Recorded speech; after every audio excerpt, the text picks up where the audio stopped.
Là, on est dans une situation inédite où on est vraiment à la croisée des chemins sur le type de société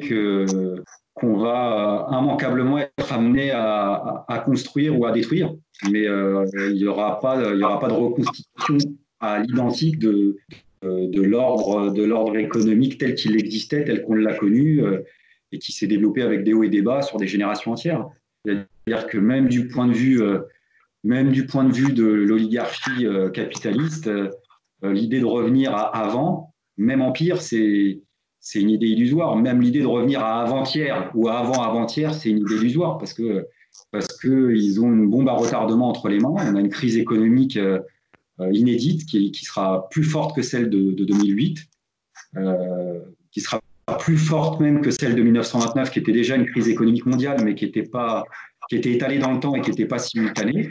Et là, on a une crise qui naît de l'économie réelle, c'est-à-dire avec une destruction du PIB qui est de l'ordre peut-être de 10 ou 15%, on ne sait pas encore. Et quand ils vont réallumer et nous pousser à relancer l'activité dans tous les domaines, c'est tous les plombs du système capitaliste qui risquent de sauter parce qu'il y avait déjà une crise structurelle du système capitaliste qui était à deux doigts d'exploser avant la crise sanitaire. Il y avait déjà des presses tout à fait libérales qui expliquaient qu'ils redoutaient l'explosion de nouvelles bulles spéculatives à cause de la crise de liquidité, à cause de la volatilité des places boursières, à cause du surendettement des plus grandes entreprises qui avaient déjà emprunté pour relancer la production et qui vont réemprunter pour relancer la production après la crise sanitaire. Et il y avait aussi une crise de surproduction, notamment dans le domaine pétrolier. Donc, tout ça, ça va rejaillir. Et comme ils vont mener une politique qui consiste à saturer encore plus le temps de travail plutôt que de le libérer et de le partager entre tous, on va avoir des chômeurs, on va avoir des plans d'austérité. Et donc, on va fabriquer pour fabriquer et les marchandises ne vont pas trouver de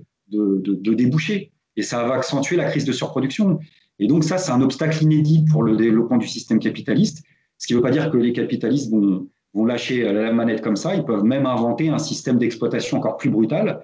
Et donc, on est à la croisée des chemins parce que maintenant, il ne s'agit pas simplement de résister, de dire non ou de penser au monde d'après. Il va falloir le bâtir.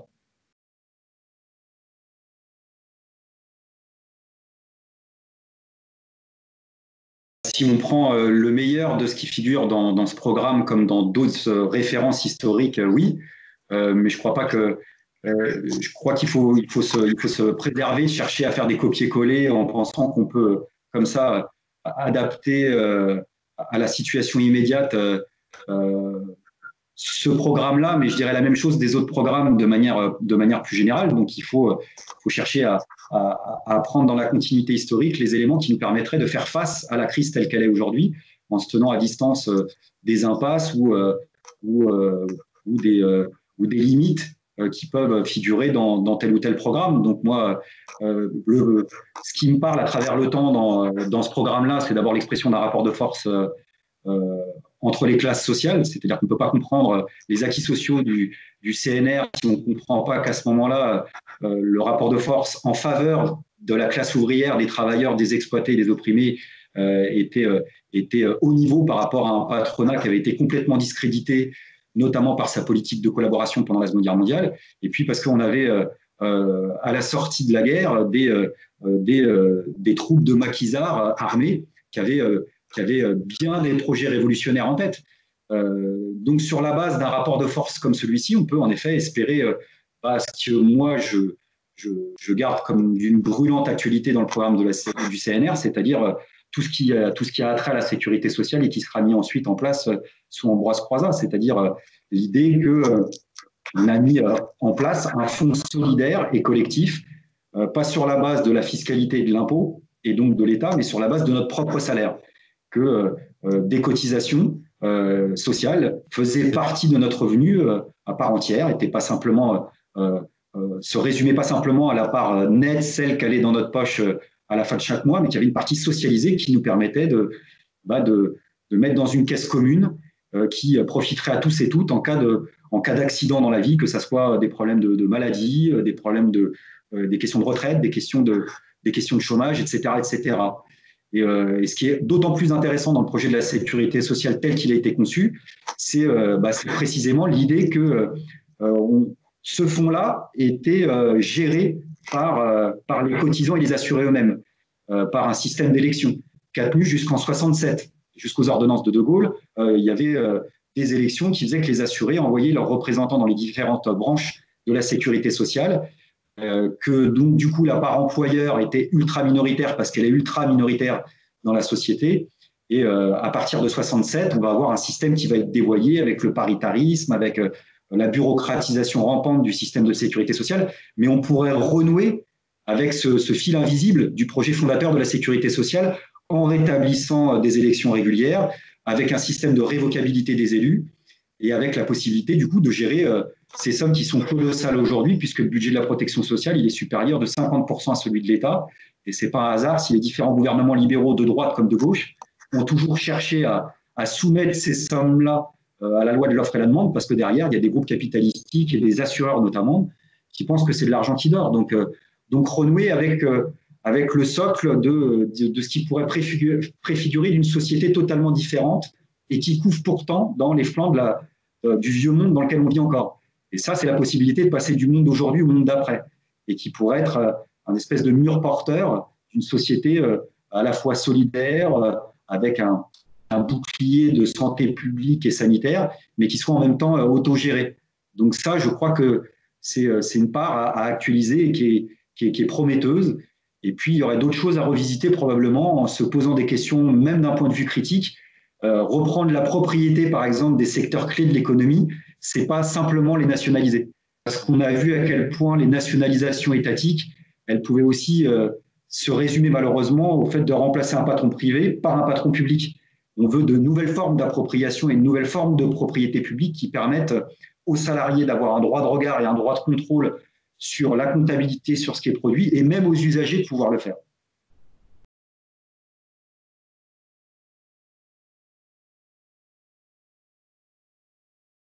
Dans les mesures d'urgence qu'on doit arracher ici et maintenant, il y a ces nouvelles formes de propriété publique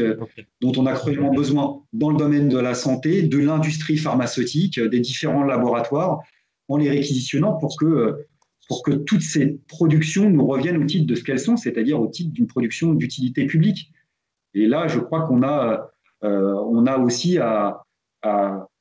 contrecarrer tout de suite le discours qu'on entend déjà et qui devait, même si j'étais pas là, exister à la Libération, qui consistait à dire on va quand même pas raser gratis et puis distribuer des acquis sociaux, des mesures sociales qui permettraient à la population de s'en sortir à un moment où l'urgence consiste à reconstruire l'économie au plus vite. Et là, on voit, et c'est la différence peut-être après, dans le du contexte de l'après-Seconde Guerre mondiale, on ne pourra pas faire les deux en même temps. C'est-à-dire qu'on ne pourra pas à la fois reconstruire l'économie capitaliste sur ses fondements sans les remettre en cause, tout en s'accordant des poches de solidarité de plus en plus élevées. Le système capitaliste à l'époque, il n'était pas travaillé par les contradictions qui le travaillent aujourd'hui depuis maintenant en réalité plusieurs années, de la même manière, d'un certain point de vue sur la base d'un grand rapport de force et de haute lutte, il pouvait s'accommoder d'espaces de compromis sociaux. C'est ce qui s'est passé durant les 30 Glorieuses. Aujourd'hui, le système capitaliste, il est tellement travaillé par l'urgence de ses propres contradictions, et ça on le sent depuis une trentaine d'années, qu'il ne peut même plus s'accorder le luxe justement de rétrocéder ces espaces de compromis sociaux. Ce qui fait que là, on a une multitude d'exemples qui viennent nous rappeler que la moindre revendication sociale, qui n'est même pas subversive, elle demande une confrontation politique majeure. Là, c'est l'exemple de Grec, par exemple, qui me revient tout de suite en mémoire. C'est-à-dire que le programme anti-austérité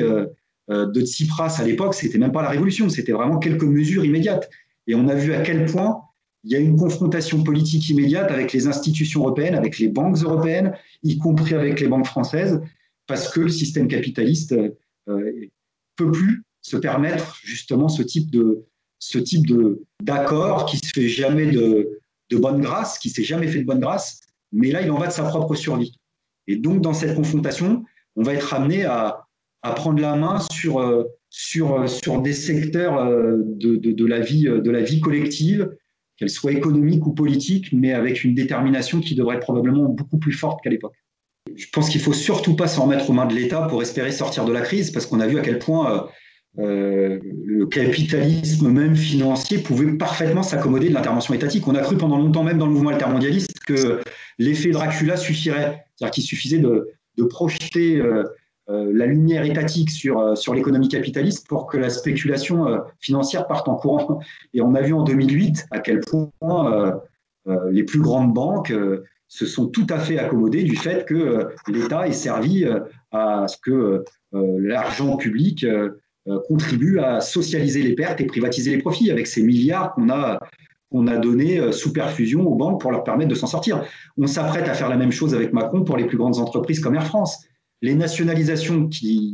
que Macron évoque, comme Sarkozy pouvait les évoquer à l'époque, c'est des nationalisations temporaires où on permet aux entreprises de se refaire la cerise pour pas qu'elles mettent la clé sous la porte avant de repartir dans la guerre économique de l'offre et la demande et du marché mondial. Donc il faut, je crois vraiment avoir en tête que les réponses en termes d'appropriation collective, elles se placent d'abord en forme de socialisation plutôt qu'en forme d'étatisation. Et que par ailleurs, les formes à inventer dans le monde d'après et à construire et à créer pour sortir des circuits fous et trop longs de la mondialisation capitaliste, ce sera en effet inventer des circuits plus courts qui rapprochent par exemple le producteur du consommateur dans le domaine de la souveraineté alimentaire. Mais là, on a des grands exemples. Une organisation comme Via Campesina, qui est une des organisations internationales les plus conséquentes en termes numériques, qui regroupe des paysans du monde entier, notamment les paysans sans terre du Brésil, expliquait qu'il fallait inventer des systèmes de production et de consommation totalement alternatifs au modèle capitaliste, qui soient basés à la fois sur des circuits courts, mais aussi sur des relations universelles et internationales. Parce que si tu veux faire face aux défis écologiques, ne serait-ce que du point de vue des ressources naturelles et des ressources agricoles, tu ne vas pas laisser des régions bien loties naturellement pouvoir se gaver pendant que d'autres crèvent de faim. Comme quoi la forme de souveraineté populaire, elle n'est pas forcément à l'échelle nationale. Et c'est surtout pas en la confinant avec des frontières nationales. Elle peut avoir lieu à l'échelle locale, régionale, départementale, nationale, européenne, internationale. Elle n'est pas préétablie, elle n'est pas figée dans le temps, elle se décide que sur la base de l'émancipation. Et ce que j'aime dans l'idée justement du projet de sécurité sociale, c'est qu'il amorce aussi des zones géographiques et territoriales différentes. Et puis surtout, l'idée qu'on cherche à se débarrasser au plus vite ici et maintenant, potentiellement, de ce que Marx appelait le boa constrictor, c'est-à-dire l'appareil d'État bureaucratique et militaire qui étouffe la société civile. Le message que j'ai donné à tous et à toutes,